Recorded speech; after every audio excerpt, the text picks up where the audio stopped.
The rapid growth guy himself, Matthew Pollard.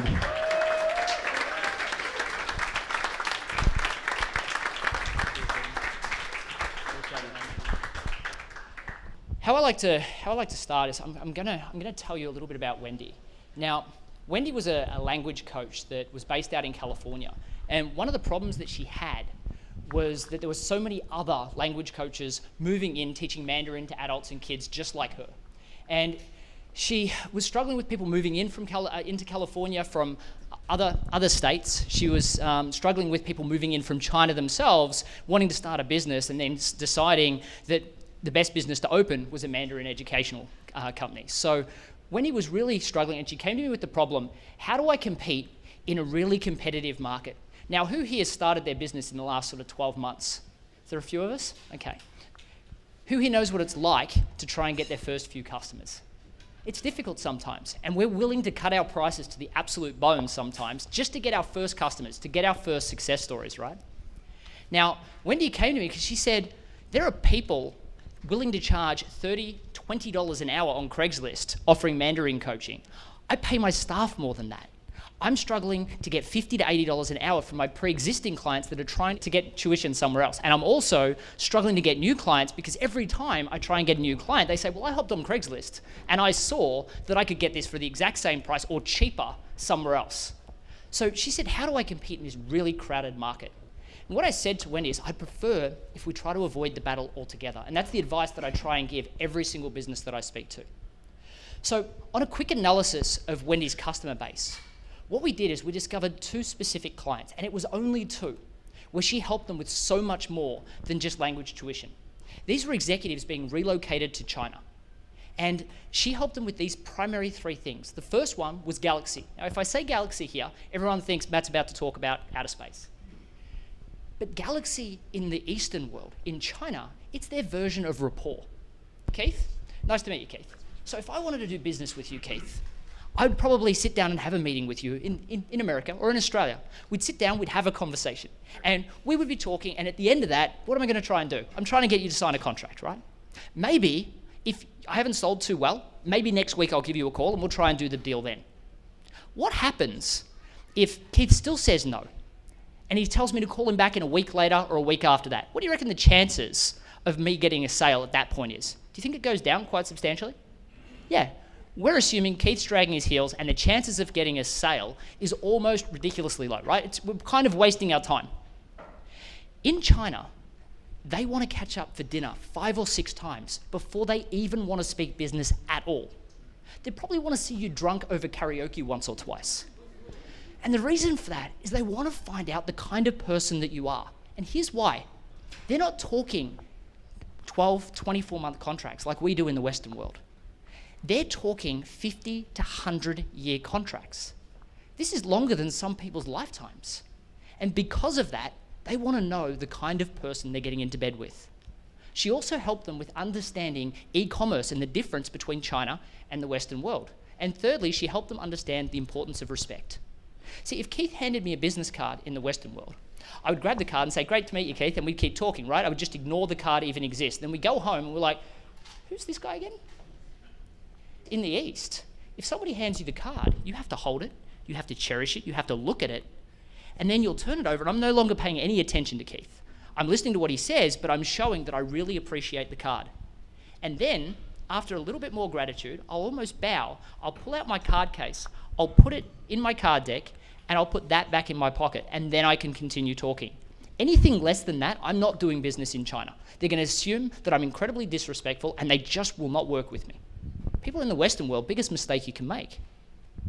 So the other thing she helped them understand is the fact that in China, while we can learn Mandarin, and that's great, if we don't try and reduce our accent, we're seen as disrespectful again.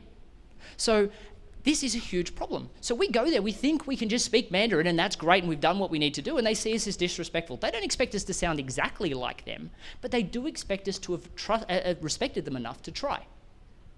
So Wendy did these 3 things, and I said, Wendy, you do so much more for these 2 customers. And she said, well, yeah, I'm trying to help them. And I said, so what are you actually doing for these people? And she said, well, they're just a few things, Matt. I'm just trying to help these customers. Now, who here does so much more to help their customers than what they say that they do to help their customers when they first try and get a sale? Everybody does, right? So I said to Wendy, is it fair to assume that as a result of you working with these clients, they're going to be more successful in China? She said, well, yeah, I hope so. She was stuck in her functional skill. The core thing she did was she helped them be successful in China. So we decided to call her business the China Success Institute. We called her coaches China Success Coaches. And we called her program the China Success Intensive. This was a $30,000 program that didn't even focus on teaching Mandarin. It taught e-commerce, it taught Galaxy, and it taught Respect. Now, it worked with the executive, the spouse, and any children that was being relocated to China. Now, why the executive, the spouse, and the children? Well, we're all in business. We can charge more if we sell to more people, right? But secondly, think about it. If you're a business and you're relocating your executive across to China, and the wife or the husband and the kids aren't doing well and they're not successful, do you think the executive's going to get called home? Do you think the chances of success go like this the moment the family's not doing well when they're relocated? Of course. So it worked for them. This was a 5-week program. And for that, she got to charge $30,000. And then we went one step further and we said, hang on a second. We're working to sell these courses to people being relocated to China. If I'm someone being relocated to China, who do I have to go and speak to? Well, I'm not quite from around here if you haven't noticed. When I got here, to get here, I had to go and see an immigration agent. Just like when you go to China. You have to go and see an immigration agent to get the opportunity to go and work in another country. So we went to some of these immigration agents who charge between $2,000 and $3,000 to get a client and organize all of this crazy amount of paperwork to relocate someone to China. And we said to them, how would you like to get $3,000 for recommending our service at the end of doing the immigration paperwork? They said, well, that's more than what I get paid for doing the paperwork sometimes. What do I have to do that? And we said, all we want you to do is at the end of doing the immigration paperwork and the successful outcome, we want you to say this: congratulations, you've now been approved to go and work in China. Now, I want to just double check you've done everything possible to ensure that you're as successful as you can be when you get there. And they'd say, yeah, I've learned Mandarin, the kids are getting pretty good at it as well. We've got our house organized. I think we're pretty set. And they'd say, no, there's a lot more to it than that. I think you better speak to the China Success Institute. For every successful outcome, they got $3,000. They loved Wendy. I mean, they were getting more money off this without having to do any hard work. Now they were more focused on this than they were on doing the paperwork. And Wendy got $27,000 after paying them to do no hard sell whatsoever, for doing something she was already doing. I mean, this wasn't something that wasn't congruently her. This wasn't me coming in as a marketer going, hey, if we say this cool thing, we're going to get more clients. This was something she was already doing. She just wasn't telling clients that she did it. And she wasn't messaging it to the right people. This is the power of a differentiated and unified message. If Wendy had started with sales, she would have already lost. People are actively looking for a message that they identify with. And for that, they'll pay a premium. It's time to stop being a commodity. Stop getting in the features, the discounts. Get out of that game. It does not work. It's a long battle to the bottom, and it doesn't help any business. When I say this, frequently I have people come up to me, generally salespeople, and they say, Matt, I'm a salesperson that can sell ice to Eskimos, or I have staff that work for me that can sell ice to Eskimos, or the dream of an entrepreneur, I'll hire someone that can. And they say, so I don't need to. I can do that, and then I won't have to focus on this stuff. Think about it. If you're a staff member, or if you're a business owner that can sell ice to Eskimos, wouldn't you still make more money selling blankets? And if your staff find out that they can sell blankets instead of ice, don't you think they'll go and work somewhere else where they can earn more commissions? What you need to think about is, what are the unique things that you do above and beyond your functional skill? And then ask yourself, what is the higher level benefit of that? For Wendy, it was Galaxy, e-commerce, and Respect. The higher level benefit was China Success. For me, I'm a business coach. I'm a marketing strategist. I'm a social media expert. I'm a sales systemization specialist. I'm so many things and it's complicated and nobody else cares. I'm the rapid growth guy. I help organizations, large and small, obtain rapid growth. About 2 weeks ago, I had a person that picked up the phone and called me. She booked in for a call, and generally when people book in for a call, my schedule's pretty packed, so it takes about 2 months to get a phone call with me. And she'd booked a call because she heard me speak at the Cedar Park Chamber of Commerce, which is right up here at North. And she booked a call because I said what I always offer. I'm not one of those people, if you haven't noticed, there's not a piece of paper on your chair saying, please give me your details, I'm going to try and sell you something. I don't do that. I do, however, have a 5-step process that talks people through the exact steps on how to create their uniqueness, their point of difference, their unified and differentiated message. It's completely free. And what I say is I don't hand it out and I don't get you to fill out forms, but if you want that, you can come see me after I finish speaking and give me a business card. And then I will send you that specific document that'll help you create it. She gave me a call, and what happened was she came on my website, she booked a phone call, and then she waited 2 months for that call. By the time I got on the phone with her, she said, Matt, I have to admit, I don't know what to actually speak to you about. She said, I applied what you said in this talk, and I went looking and I went right through those 5 steps. She was a florist, and she just went to a wedding show and she came up with this really cool way of creating budget around floristry and creating a do-it-yourself package and all these other things. And she said, I have tripled my sales from going to one of these conferences. I've never had sales like that before, just from applying that 5-step process. This is 100% possible for you. When I did this in the National Freelance Conference, which was in Austin, it took 45 minutes for us to work right through this. And what was sad about that is when I asked people how much time they spent on their marketing, or if this was the most time they'd spent on marketing, 95% of the room put their hand up and said, this is more time than I've spent on marketing since I started my business. Let's talk about niche marketing. Speaking to everybody is absolutely like speaking to, it's expensive and it's speaking to nobody. It's not a tailored message. So I say, Andrew, you've got a great business, you're doing what you're doing, and we've got Scott next to you. You guys have got different wants and needs. So if I try and speak to both of you, it just doesn't work. So I have to speak to each of you individually in your own way. And I have to pick, do I want to sell to a person like Andrew or do I want to sell to a person like Scott? If I try to sell to both, it's going to be crazy expensive and not really speaking to either of you. It's a bland message. Going back to the business school, no one trusts a new school. No one trusts one. There were 2 markets I could have potentially moved into. The first one was the market of MBA students, people that had done degrees already, people that had already worked in a business and had a degree, and they wanted to make that next step. They wanted to move forward, and they wanted a degree that they could say, hey, I studied at this illustrious school. Therefore, you should hire me and pay me lots of money. These people don't want to study at a new school. They can't use this qualification to study, to use and leverage for the rest of their life. This would have been a market that I would have struggled every single day to get clients. I would have had to fight tooth and nail and I would have made no money. Then I had the market of high school graduates. Well, here's the problem with high school graduates. A, I didn't have a fancy football team. There were no frat parties. And again, when you think about a place that you want to go and study, don't you really want to study at a place that offers you the ability to leverage your degree too? They would have come to me if they didn't get the right grades. And they would have stayed for just long enough to get the right grades to go and study somewhere else. These were 2 really bad options.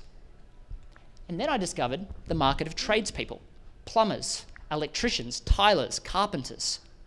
These people, school had let them down. They hated school. And because it let them down, has anyone heard the saying, if you can't do, you teach? This is what they told themselves. Why? Because if they believed that, then they could go home and sleep well at night, that school had let them down, and that's their view of school.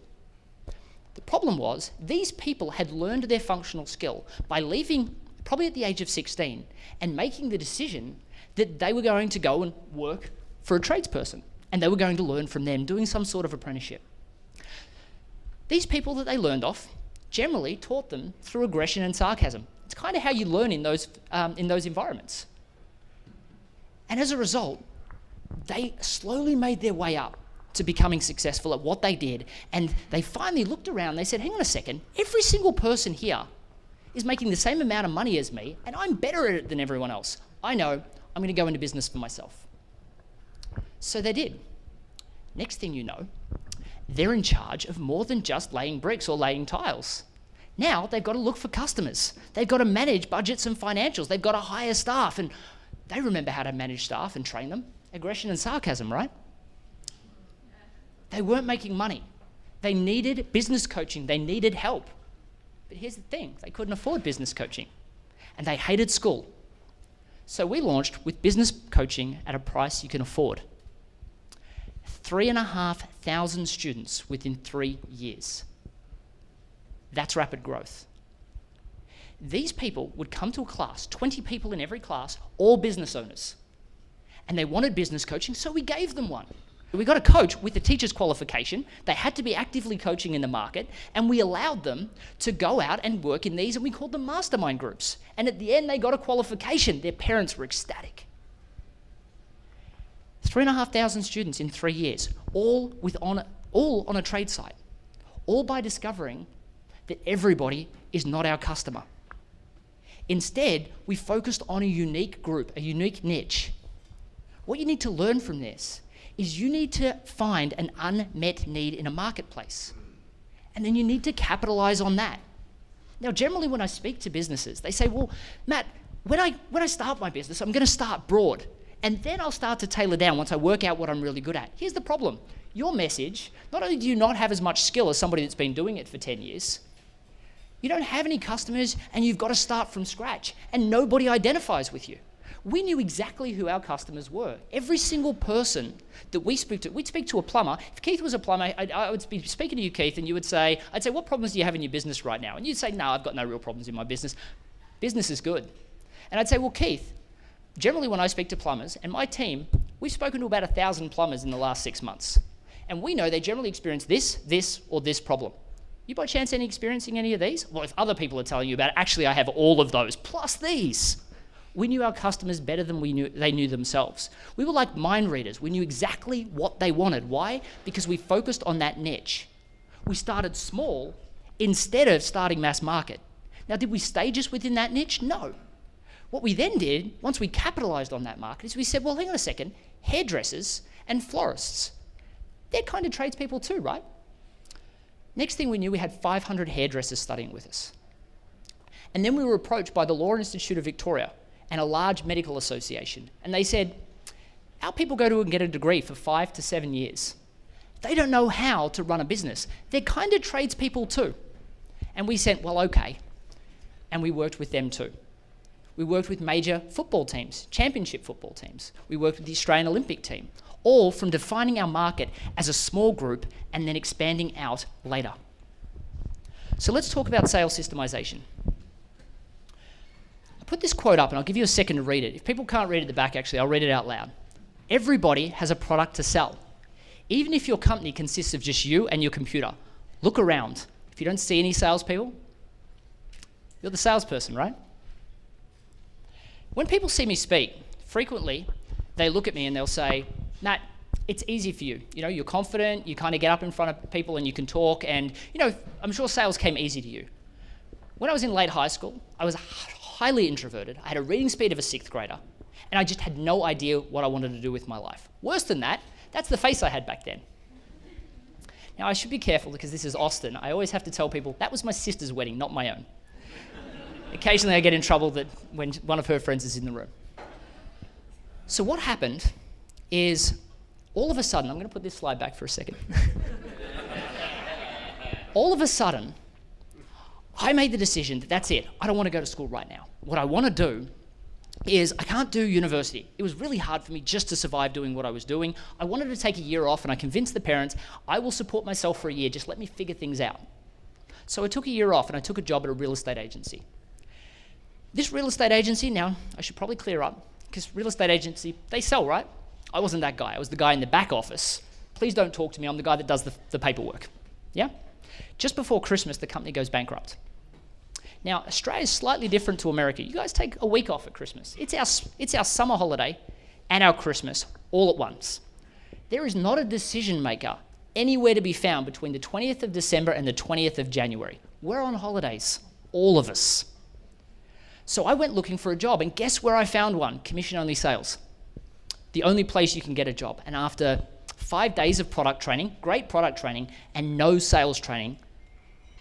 They put me on this street. They said, just go walk down that street, go and make sales. So I did, 93 doors later.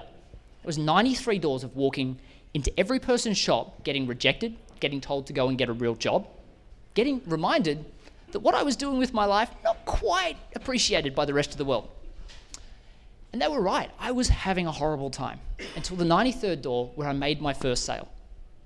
And I remember it was a little shop and I sold him everything. And I walked out, I was ecstatic. I'd made $70. $70. And for about 90 seconds, the world was a better place. Until I made the realization I've got to do this again tomorrow. And every day for the rest of the year, right? That was not an option for me.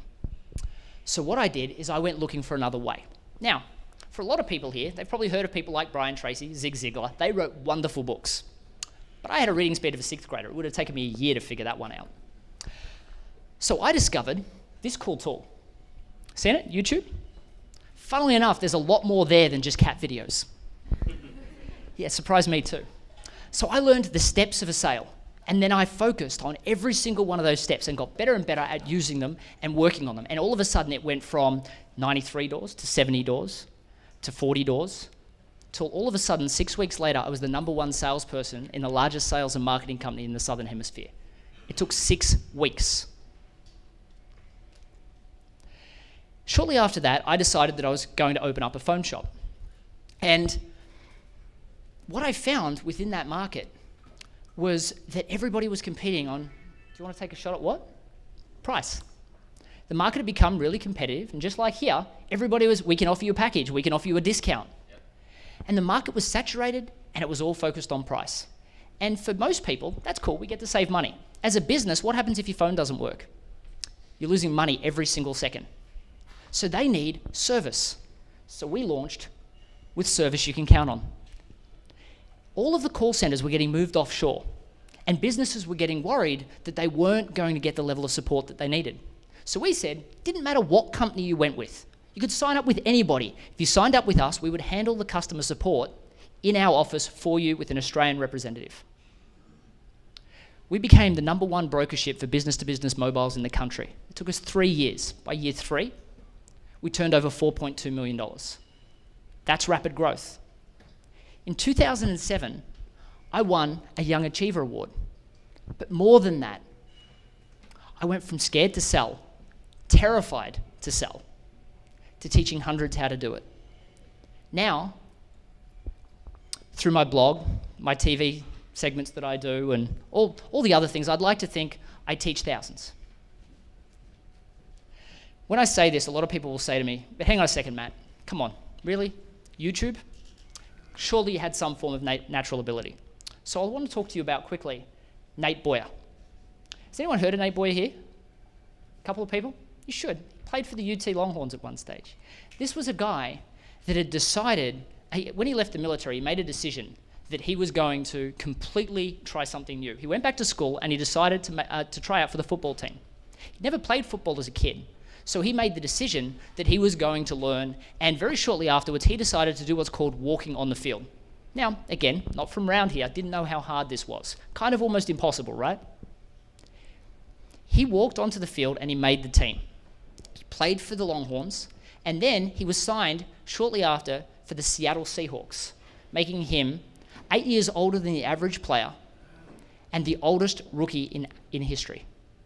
And when asked how he learned his innate ability, he used to snap a football. One of those things that people can only imagine that you had to have that natural talent. Here's what he said. I would literally watch YouTube videos and Google on how to snap a football and all that. And that was my game tape, and I'd go out and I'd try to emulate it. He learned on YouTube. I'm going to leave you with one story. This guy's actually a really close personal friend of mine now. Derek Lewis approached me in 2014 in about August, and he had a real big problem. He had lots of people that would email him with inquiries, something that a lot of people wish they kind of had, right? But then, all of a sudden, emails would go up and back, and up and back, and up and back. And then, all of a sudden, they would ask one question, just one, and then he would answer it And then no response. Anyone want to take a shot what that was? Talking about price, right? So he comes to me and says, Matt, no one can afford me. I'm too expensive and I can't afford to work for less. I said, okay. So people were doing it. What did you do about it? He said, I put my price on my website. I said, how'd that work? Now no one's contacting me. Cool. I said, here's the problem that you have. Firstly, you're giving a price without giving any value. And then you're competing against somebody on Craigslist that is willing to do it for $2,000 because they need money. Now, of course, your skill set and talents are a lot higher, but you're competing because they haven't created any form of value in you just yet. So I suggested do this. Write one email to them as a response. Let's assume Michael's the customer. I would say, Michael, thank you so much for this email. I actually checked out your website and I'm so excited that you reached out to me. I worked with a customer just recently that was in a similar field and we had an unbelievable time and the book's just finished and they're ecstatic. I would love to have a quick dialogue with you, if that's okay with you, before I give you a firm price, just to make sure that you and I are a great fit, and also so I know exactly what you're looking for before I give you a firm price. Is that okay? If so, below is a link to a reservation app that'll allow you to book in with my calendar directly. Every single person booked in for that call. Why wouldn't you, right? You were interested in the first place. His very first phone call, after understanding the steps of a sale, led to a $40,000 book. Within 7 weeks after that, he landed his second, $80,000. And by the end of the year, he made just shy of $120,000. This was a guy that the year before, when he contacted me in August, had only earned he'd only earned $12,000. And the year before that, for the entire year, he'd only earned $27,000. This was huge, just shy of $300,000 last year. The difference between sales success and sales failure can be one simple thing. One simple thing in your sales process. You want to make sure you get it right. Now, this link here, there's no email opt-in required. You don't have to give me your email address to watch it. There is a video on that page that talks through the 5 steps to a sale to make sure you've got them absolutely spot on. And it talks you right through. It uses a really cool volleyball analogy. Great animations. Rapid growth is 3 steps. A differentiated and unified message, a niche market of willing to buy clients, and a sales system that actually converts from interest to paying people. They're all vital, and they're often mostly forgotten. Now, I like to leave with this quote. Most people know this person, right? Abraham Lincoln had a famous quote that once said, give him 6 hours to chop down a tree. He'll spend the first 4 sharpening the saw. Most businesses, what they do is akin to just keeping on chopping. It's time to sharpen the saw. Thank you.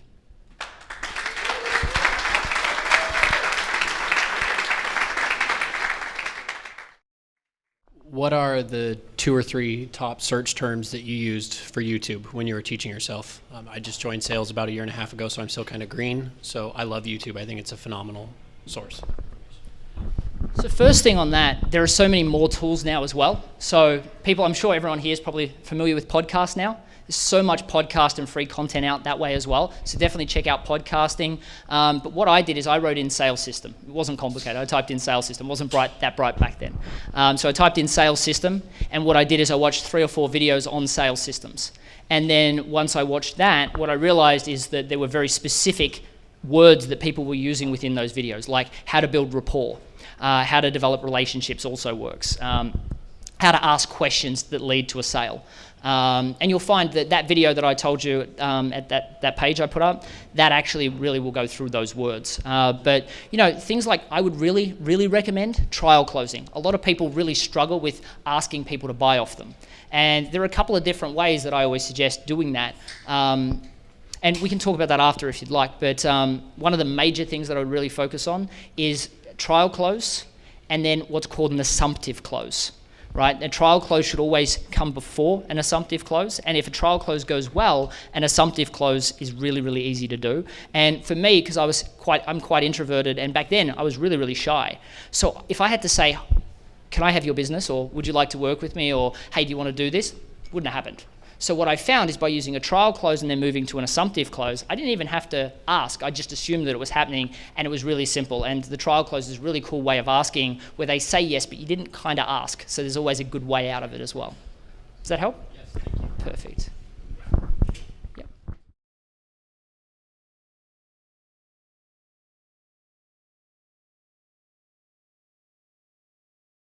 To define, the question was, how do you do it inside a department within an organization? Correct. From a sales perspective? Okay. So when I spoke on the stage in Bangkok for the top 100 vice presidents for Electrolux, and they had a similar question that they didn't believe it was possible, because how do you niche when you work for such a large organization and they want to go out and market to everybody?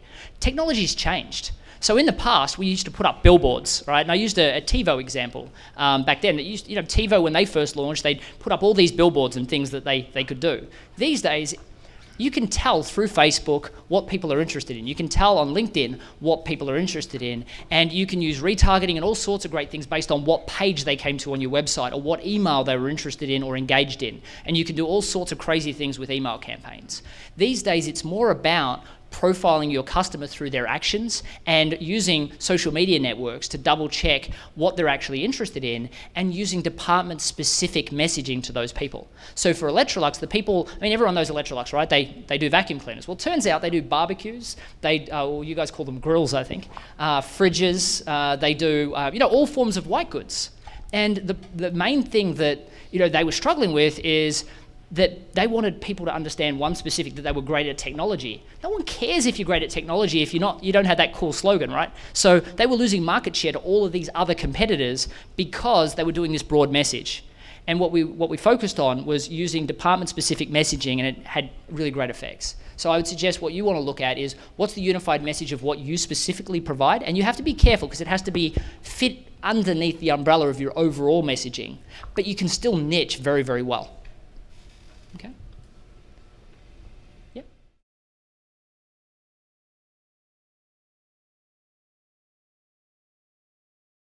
I just don't show up. No.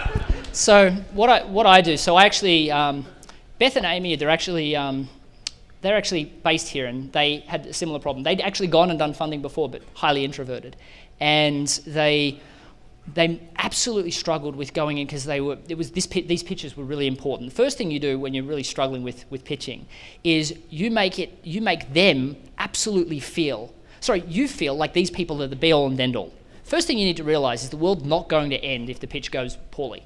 And we're in sales, right? I was really good at it. However, I still had customers that said no. While it upset me, I had to realize that was going to happen. So firstly, you have to admit to yourself that you're not going to close every one of them. The second thing is, as an introvert, it's absolutely vital that we have a system that we use. The reason being is I use a specific script.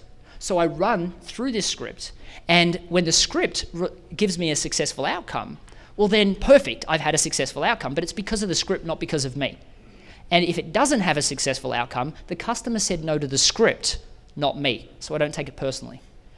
The next thing you want to focus on, and this is a neuro-linguistic programming trick, but you can focus on programming your mind. So one of the things that you learn in neuro-linguistic programming is, if you close your eyes for a second, you can think about a time where you were absolutely ridiculously confident, and you just felt like you could conquer the world. And you can close your eyes and you take yourself back into that time, and you can sort of close your eyes, and the great thing about your imagination is it can't tell the difference between what's really happening and what is in your imagination, right? So you can close your eyes and take yourself back to that time, feel what you feel, see what you see, hear what you hear, and just take yourself back to that moment. And you close your eyes and you imagine that. And the next thing you do is you think of a time where you were really, really powerful. And then a time where you're just really, really successful and something really cool happened to you, and you just remember that excitement and that buzz. And then you take yourself to a time where you felt really, really supported. And then a time where you were really, really loved. And you just go through these things in your head before you have to go and do a pitch. And what it does is it centers you and it focuses you. And all of a sudden you create this absolute clarity about what you're there to do. And then you walk up on stage, and if you're doing a pitch, and you just do it.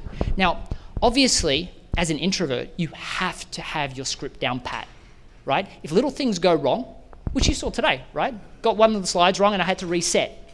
Introverts have to do that. If one little thing goes wrong, you have to realize and just work out where you were and go back on script. But you have to have a script. So while an extrovert will just get up and they'll talk, right? By the way, if they have a bad day or a fight with their wife or husband, goes their sales. So the great thing about being an introvert is by having a system and a script.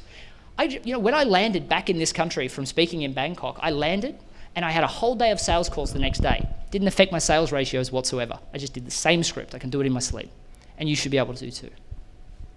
Okay? Anyone else? Yeah? Hi. Good to see you again. You too. FYI, I'm launching on Monday. Oh, congratulations. Actually, that deserves a clap. She actually came to a... So I judge Google Startup Weekend every year, it seems like right now. I've been here for 3 years, so every year. And I think it was 2 years ago, right? 2 years ago, she came to me with this idea and said, I'm actually going to do something, and 90% of those ideas die. So it deserves a real congratulations. Well done. So I'm gonna, the test launch is with friends and family on a Facebook, on a Zoom, and I've never done a Zoom.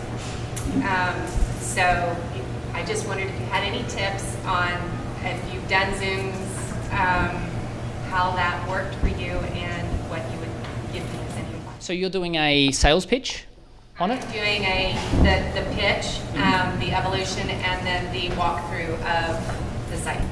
So you remember how we talked about the steps of a pitch when you're going to get investment funding, yeah? So if you go to my website and just go /pitch, there's like a whole thing about how to pitch to investors. But when we did that, we talked about speaking about a story of one person, yeah? So what you want to do when you do the pitch, firstly, you want to introduce the problem with one person. Okay, and you want to make that problem real. See, here's the great thing. When you tell stories, notice I told a lot of stories. Your emotional mind and your logical mind cannot work at the same time unless you're walking, funnily enough. So as long as no one on Zoom's walking, you should be fine. So what happens is when you tell a story, your logical brain can't actually process it, period. Right? So what happens is your emotional mind engages.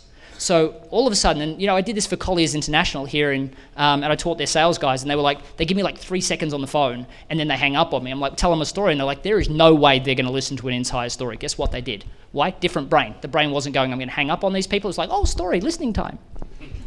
Right? So what you need to do is you need to start with a story that gets people engaged. Get them to identify with that one person that has a problem. And then obviously the people that are on the call are going to have similar problems. So then you help them understand that it's a global problem and why you're trying to help them. And then talk and speak directly to the problems that they have. Then talk about your passion and why you created what you created. And this has got to come from the heart. One of the major things that I focus on with marketing is most people go, oh, we're a branding expert. We're just going to create these fancy words and that's going to be successful. I mean, I should ask, did anyone here come to Small Business Festival? A couple of hands? Perfect. That got ridiculous amounts of press coverage. Like we were on TV all the time. We got listed by Twitter and Inc. And we had 70 speakers like Ryan Dice, who doesn't speak on many stages for free. We had Jim Cathcart, the #1 speaker in the world, and we had 1,200 people. We only marketed for 20 days. It didn't happen because the product was awesome. It happened because the cause and the people that put it together had a heart for helping small business, and they made people understand what that was. Marketing from the heart is the best way to sell. And you need a story that encapsulates that. So what you want to do is you want to talk about how you came up with the idea and why you decided it was you that could make a difference. Once you've done that, you'll then go through and you'll talk through, and you'll need to do some user testing first. Find out what questions people have, right? So go and sell it to 2 or 3 people and write down all the questions they have, and then answer those questions right throughout, straight after you do that. And then once you've answered all of those questions, then what you do is you then talk about the offer and what you do and you provide. And that's when you'll go into the sales pitch. Okay? Now, you'll also want to have a limited time offer or something like that for the people that are actually listening today. Okay? Anyone else, guys? Good? You're going to let me go home. Thank you. It's nice to meet you all. Cheers. Everybody, let's give Matthew a great big round of applause. Yeah.